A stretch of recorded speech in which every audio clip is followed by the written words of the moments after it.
मुंबई, वो शहर जहां लोग आंखों में सपने बसाए आते हैं। दिन की रोशनी और रात की चकाचौंध हमेशा ना इस शहर को जिंदा रखती है, पर इस रोशनी और चकाचौंध के पीछे छिपे हैं कई राज जिनको किसी ने जानने की कोशिश नहीं की, क्योंकि जिंदगी यहां चलती नहीं, दौड़ती है। शायद यही कारण था कि उन लोगों ने उनकी जिंदगी में हो रही अजीबो गरीब घटनाओं के पीछे का राज जानने की बहुत दिनों तक कोशिश ही नहीं की। आज की ये कहानी प्रकाश, उसकी गर्लफ्रेंड नंदिनी और भास्कर के साथ हुई घटनाओं पर आधारित है। ये तीनों एक साथ बोरीवली के 2 BHK फ्लैट में रहते थे, जहां शिफ्ट हुए उन्हें सिर्फ 3 महीने ही हुए थे। ये तीनों एक साथ एक ही कॉल सेंटर में काम भी करते थे। जिंदगी का हर लम्हा एक साथ बिताते। इन तीनों की लाइफ परफेक्ट थी, सिवाय एक अजीब चीज के। हर दिन सुबह जब 3 बजे ये अपनी कॉल सेंटर की ड्यूटी के लिए उठते, तो घर के बाथरूम, किचन या डाइनिंग हॉल की लाइट को ऑन पाते। एक दूसरे से सवाल जवाब करने पर एक ही नतीजा निकलता, और वो ये कि उन तीनों में से किसी ने भी रात को बाथरूम, किचन या डाइनिंग हॉल की लाइट नहीं जलाई थी। इस अजीब घटना की शुरुआत आज से 3 महीने पहले हुई थी, जब उन्होंने इस घर को अपना घर बनाया था। इन तीनों ने इस बात को किसी के साथ भी डिस्कस नहीं किया, क्योंकि उन्हें हमेशा यह डर सताता था कि शायद उनके दोस्त उनका मजाक उड़ाना शुरू कर दे। इस कहानी की अभी तक की बातें मुझे बहुत नॉर्मल लगी, क्योंकि मैंने खुद ने अपने घर में टीवी को 3-4 बार खुद ब खुद स्टार्ट होते देखा है। शायद कोई टेक्निकल प्रॉब्लम हो, लेकिन अगर हम प्रकाश, नंदिनी और भास्कर की कहानी की बात करें तो घटनाएं सिर्फ लाइट के ऑन रहने तक सीमित नहीं रही, क्योंकि धीरे धीरे एक के बाद एक अजीबो गरीब घटनाओं ने उनके दिमाग में कई सवाल खड़े कर दिए। 93.5 रेड FM पे एक कहानी ऐसी भी, प्रवीण के साथ। मुंबई के बोरीवली इलाके में 2 BHK का फ्लैट, जिसमें प्रकाश, उसकी गर्लफ्रेंड नंदिनी और भास्कर 3 महीने से रह रहे थे। हर सुबह 3 बजे जब वो कॉल सेंटर की ड्यूटी के लिए उठते, तो बाथरूम, किचन या डाइनिंग हॉल की लाइट्स स्विच ऑन पाते। इस घटना का जवाब उन तीनों में से किसी के पास नहीं था।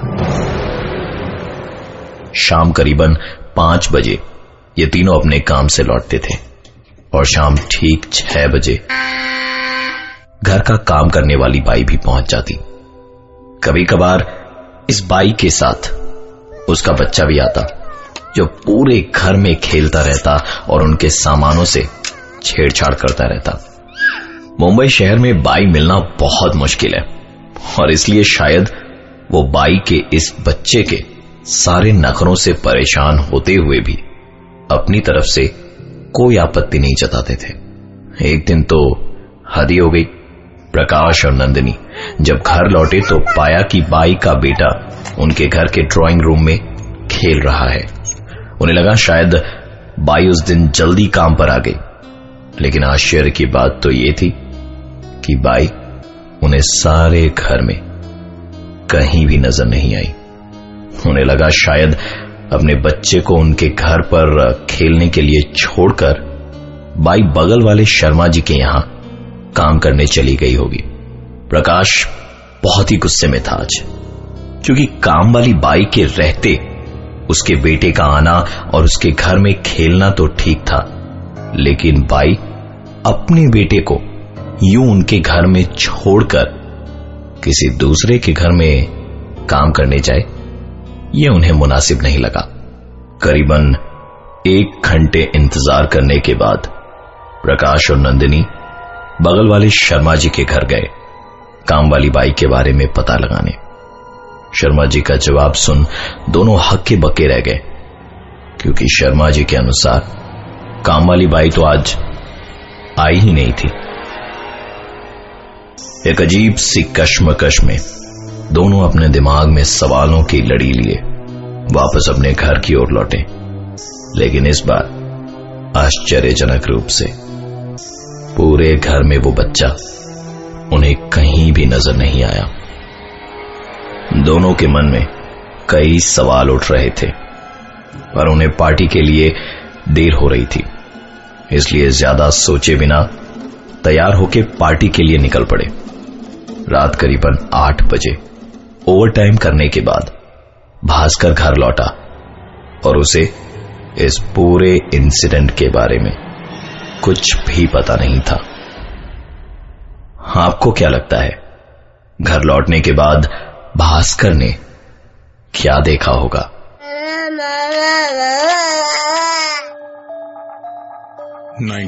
.5 रेड FM पे एक कहानी ऐसी भी प्रवीण के साथ। प्रकाश और नंदिनी ने अपने घर में काफी अजीबोगरीब चीज नोटिस करने के बाद सब कुछ पीछे छोड़ शाम की पार्टी के लिए अपने घर से निकल पड़े। ओवरटाइम करने के बाद भास्कर करीबन 8 बजे रात को अपने घर पहुंचा। भास्कर ने घर का दरवाजा खोला तो पाया कि हमेशा की तरह बाथरूम की लाइट जली हुई थी। उसने लाइट स्विच ऑफ करना जरूरी नहीं समझा, क्योंकि उसे तभी नहाने भी जाना था। रूम में एंटर करके भास्कर ने अलमारी खोल अपना टॉवल निकाला और बाथरूम की ओर चल पड़ा। भास्कर ने जैसे ही बाथरूम का दरवाजा खोला, उसके पैरों तले जमीन खिसक चुकी थी। बाथरूम के फर्श और दीवार पर सिर्फ खून ही खून के धब्बे थे। डरे हुए भास्कर ने तुरंत बाथरूम का दरवाजा बंद करा और डर के मारे वो मेन डोर की ओर भागा।